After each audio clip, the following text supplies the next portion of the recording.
I just finished my non-spoiler review for Clerks 3, and like I said there, I know it's come and gone from theaters, but there's so much about this movie that I really wanted to talk about, and there's some very key specific spoilers that I wanted to talk about because, like I said in that video, I think this is one of Kevin Smith's most emotional films. There's at least one or two, maybe three other ones that are as emotional or maybe more. But this is truly, in my opinion, one of the best. It had me almost crying, made me think a lot about it. I couldn't do the review after the movie because I was so thinking about it so much and so impacted by it. But I wanted to cover that stuff in their own separate video. Now, if you haven't figured it out by now, from the title of this video, from me saying non-spoiler review, or you just don't care, this is going to be a spoiler video for some very important key points in this film. Again, that is your final warning. So if you've either seen this movie and know these points, or like I said, if you just don't care about anything with this movie, you don't care about the Clerks franchise, then go ahead and continue watching. If you do, though, go watch the non-spoiler review and then come back after you've seen the movie and watch this. But with that, this is my spoiler-filled review for Clerks 3.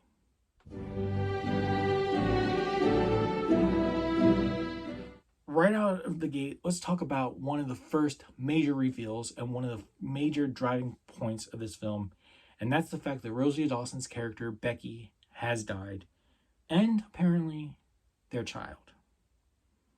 Now, in my non-spoiler review, I simply said that Rosario Dawson was fantastic, as she always is.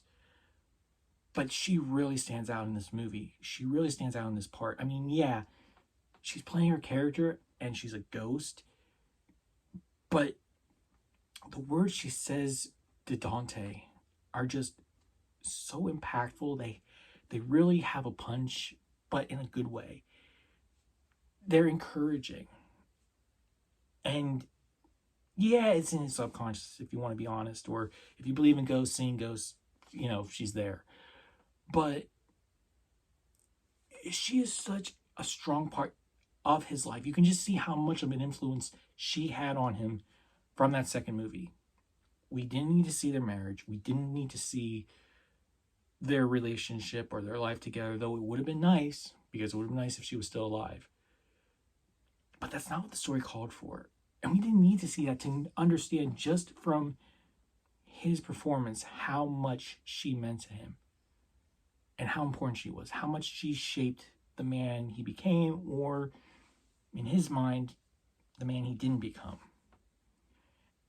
And losing a child, that just adds a whole nother layer to it. That is something no parent should ever have to go through. I mean, and that's something no parent hopes they ever go through. It's just that is the first really emotional part in this movie, and it sets the stage for Dante's entire arc, I say, for this film.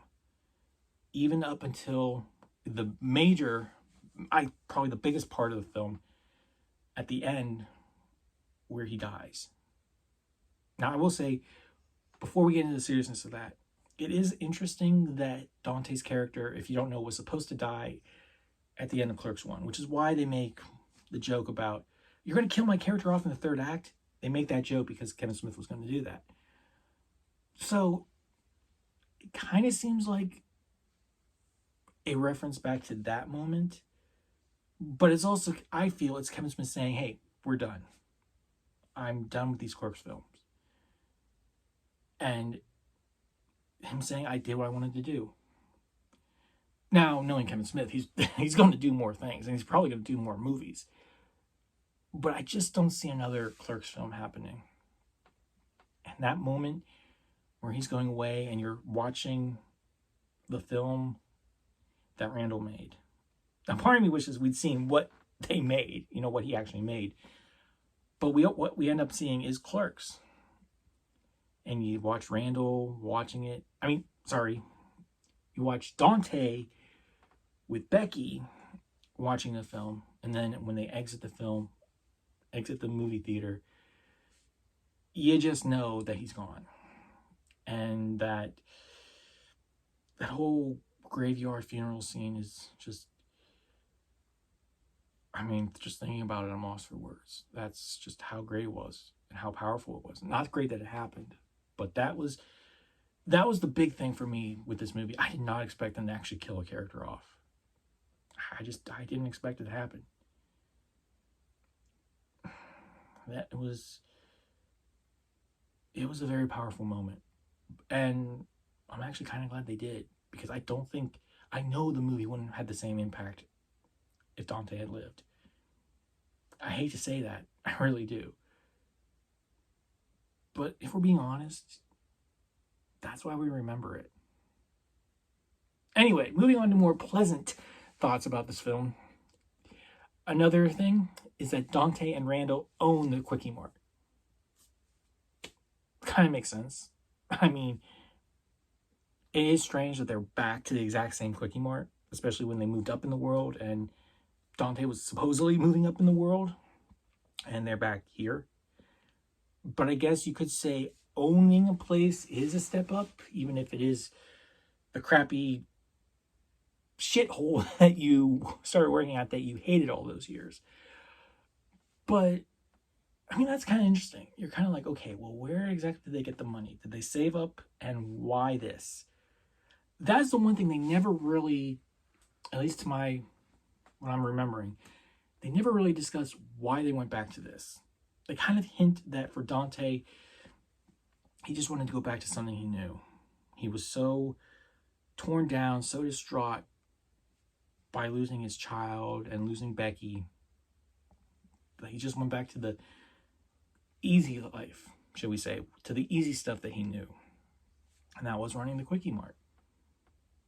But I do admit that I like that they brought that up, because why else would they be there? Because, yeah, some older guys will work at a Quickie Mart or whatever. I mean, you've got the greeters at Walmart type of thing. But I like that they gave them a reason for working at the Quickie Mart, for a reason that they're there, even if it is the fact that they own it.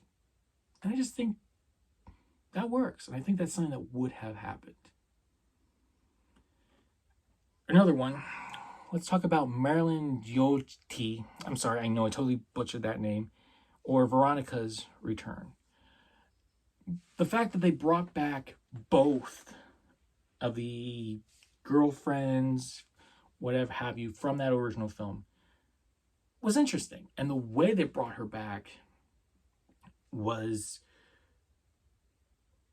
I don't know, I guess it was stretching it a little bit, but the fact that they called her because they're like, hey, we're making a movie about what we did, why don't you come back and be in it? Yeah, I feel like that was just a way to get the actress back in, but it also worked to a certain extent. And, I mean, I guess from their perspective, it made sense. Especially for Dante to be able to move forward. He had to confront, I guess you could say, he had to confront aspects of his past that he probably really didn't want to remember, didn't like, and kind of deal with them. Just, let them go. And yeah, he let it go all right with her. Now, I like also how they revealed that the other girl, I forget her name, they say she was a girlfriend, fiance, somehow related to Randall. I thought it was the other girl that Dante went out with. I don't know. I can't remember all these names. But they reveal that she's rich now, apparently. So she ends up giving them the money to make the film with the store as collateral. At least that's what I understood.